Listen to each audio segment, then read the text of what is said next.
In today's video, we're going to talk about being safe when you're out and about traveling independently.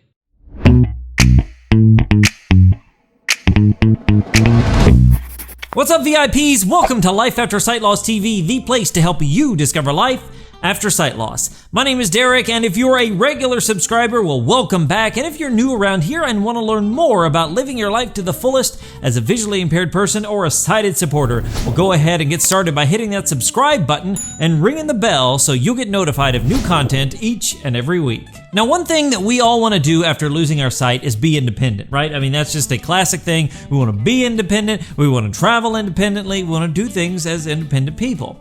But traveling independently on our own can be a bit scary. You know, it's a bit nerve-wracking, especially some of the first times that you go out.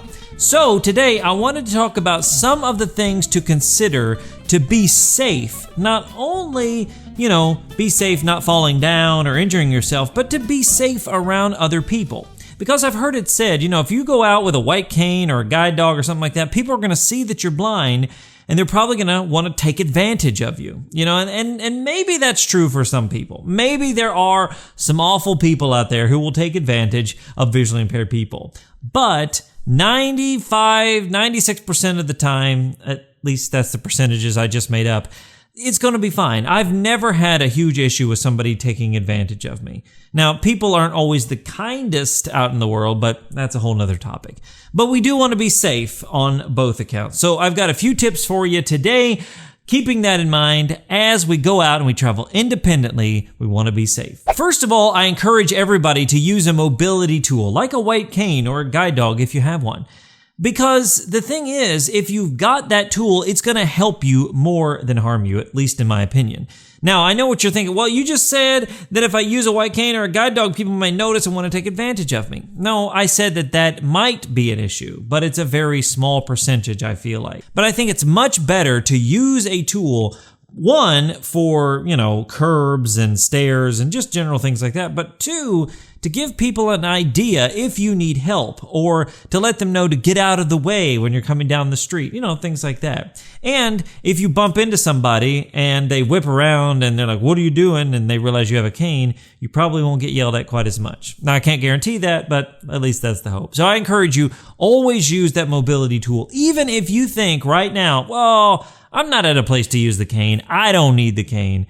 Look, if you're saying that right now, you might want to consider using the cane. Not because you're so blind that you need the cane, but because it might be beneficial to you on multiple levels and for multiple reasons. Secondly, always prepare ahead of time. Now, we've talked about this in different settings and different varieties of reasons, but always prepare. Make sure you know where you're going. Make sure you know how to get there. If you're going to take an Uber or a bus or you're going to walk, make sure that not only do you know the way there if you're getting there, but also just in case the Uber's like, "I'm not sure where to go," make sure you can tell them where to go and help them out as much as possible. Make sure you know the layout of where you're going if you need information about it. Make sure you prepare by taking all of the things you need. Of course, if you've got a guide dog, you got to take food and treats and all that sort of thing, but make sure you take all the things you might need or things you might possibly want to have at a situation like this. Maybe you want to take, electronic devices. Maybe you want to take a magnifier. All those kinds of things. Prepare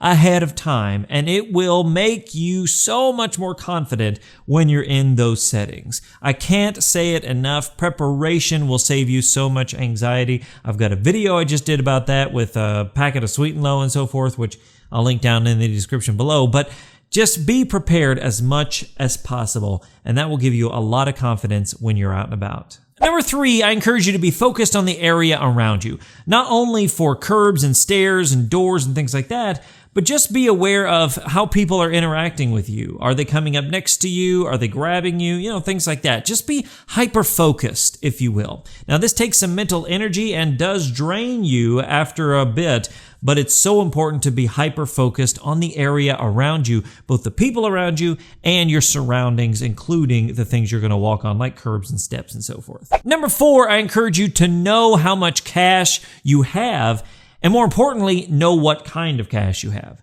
So for example, you might know that you've got $12, but do you have 2 5s and 2 1s, or do you have 12 1s? Do you have a 10 and 2? What kind of cash do you have?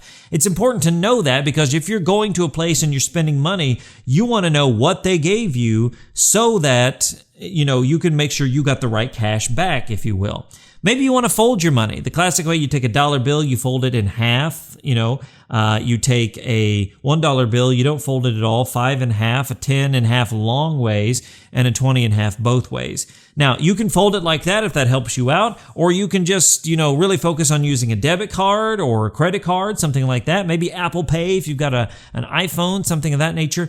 But if you've got cash, make sure you know how much you have and what type of cash you have, so that if you're spending it, you know that you've gotten the right amount back and you've come home with the amount that you need. And finally, get to know unfamiliar areas with a sighted person if at all possible. Now, I know this isn't always possible, but if at all possible, get to know that new area. Because honestly, if you're going to a new place with new surroundings, you're going to have all kinds of things going on in your brain. Am I going this way? Am I going that way? Am I going the right way? Do I need to turn? Do I have stairs? Do I have curbs? Is this person? What are these people? Because it could just be overwhelming. So if you take a sighted person, walk that area beforehand, it's going to give you more confidence, and confidence is going to help you in the long run in staying safe no matter what. Now again, it's not always possible, but if at all possible, take that sighted person with you and learn that new area with them. Now those are just a few tips on staying safe when you go out and travel independently. Now look, I don't want to be all doom and gloom like people are out to get you better be careful, got some daredevil moves and hit the people with your cane. I'm not saying that.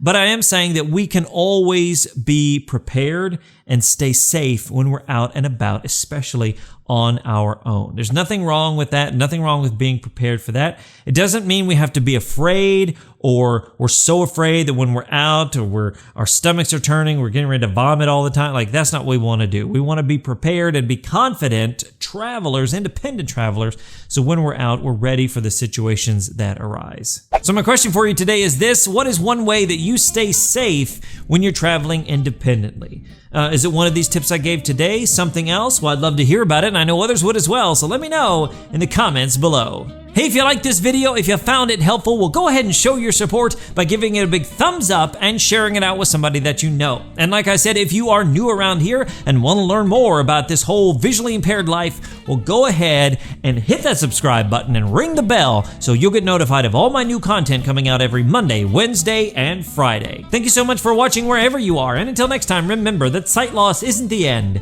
it's just the beginning. My name's Derek Daniel from lifeaftersightloss.com, and I'll see you in the next one.